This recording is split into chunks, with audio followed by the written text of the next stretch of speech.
café, voir un film ou faire du sport en intérieur sans attester de son état de santé.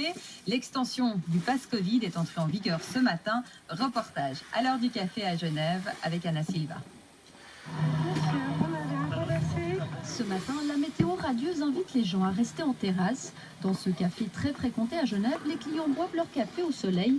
Au premier jour de l'extension du certificat Covid à l'intérieur, la nouveauté est globalement bien accueillie. Voilà le petit café du matin avec la saveur certificat Covid, il a quel goût? Il a un très bon goût. En fin de compte, moi je l'accepte. Je suis même très content qu'il soit obligatoire. Pour moi, ça ne va pas changer grand-chose. J'ai un QR code, donc je le présenterai si on me le demande. Si, ça me dérange un peu, bien sûr. C'est une limitation de liberté. Mais quand on voit les gens qui, en tout cas particulièrement aux États-Unis, mais ici aussi, hein, qui sont contre les vaccins, en fait, c'est des gens horribles. Je trouve ces gens épouvantables. Je ne veux pas être comme eux. J'aurais préféré ne pas passer par la vaccination.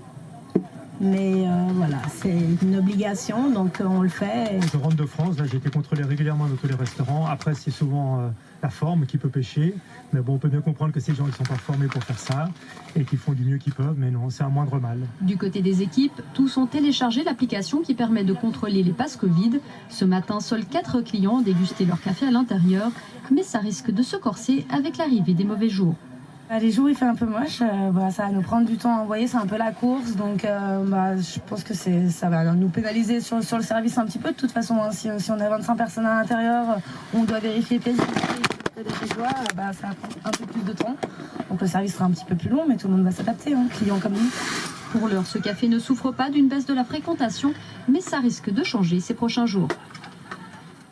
Et du certificat Covid, il en est aussi question aujourd'hui de la session parlementaire.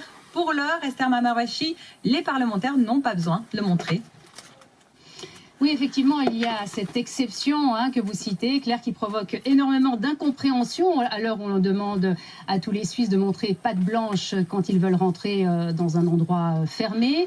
Alors, c'était il y a 10 jours, le 2 septembre dernier, la délégation administrative du Parlement avait estimé qu'il n'y avait pas de base légale pour imposer le certificat sanitaire pour entrer au Parlement, que l'important, c'était de permettre aux parlementaires de continuer à faire leur job, c'est-à-dire à siéger et à voter. Mais voilà, il y a énormément d'incompréhension et aussi de la pression, notamment des partis politiques. Ils ont envoyé une missive pour demander qu'une solution soit rapidement trouvée. Tous les présidents de partis ont signé, sauf l'UDC, Marco Chiesa, parce qu'il n'a pas été sollicité pour signer cette missive. Alors on verra, les choses pourraient bouger très vite, puisque cet après-midi déjà, les bureaux des deux chambres en fait vont siéger pour voir si une solution peut être trouvée. Autre sujet qui fait débat, c'est le t-shirt du Lima Horaire qui fait de la pub pour un groupe anti-sanitaire. Oui, effectivement, et c'était à l'occasion d'une réunion de l'UDC. Ce week-end, le conseiller fédéral UDC a donc arboré ce t-shirt des Freiheitsstrichler, c'est les sonneurs. Je veux le même. En faveur de la liberté, un groupe qui est très connu dans les manifestations anti-Covid. Alors forcément, beaucoup de réactions. On accuse le ministre UDC une nouvelle fois d'une rupture de collégialité. Ce n'est pas la première fois, ce n'est donc pas vraiment une surprise. Collabo. À voir là aussi si le principal intéressé s'exprime. Pour l'instant, sourire à 2 balles. Il se mure dans un silence. Merci Esther.